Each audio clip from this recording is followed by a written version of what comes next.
നമ്മളിപ്പോൾ പെറ്റ് ഷോപ്പിൽ വന്നേക്കാം. സീസറിന് ബിസ്ക്കറ്റ് വേണം. ബിസ്ക്കറ്റ് തീർന്നിരിക്കുക. അതിന് ഭയങ്കര ഇഷ്ടമുള്ളതാണ്.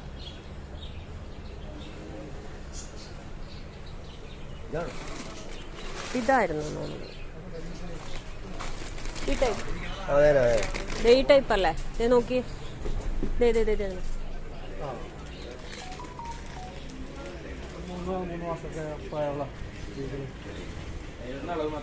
ഇതെല്ലാ സാധനങ്ങളും ഉണ്ട് കേട്ടോ. ഇത് ഭാരതി എന്ന് പറഞ്ഞു, ആലുവയിൽ.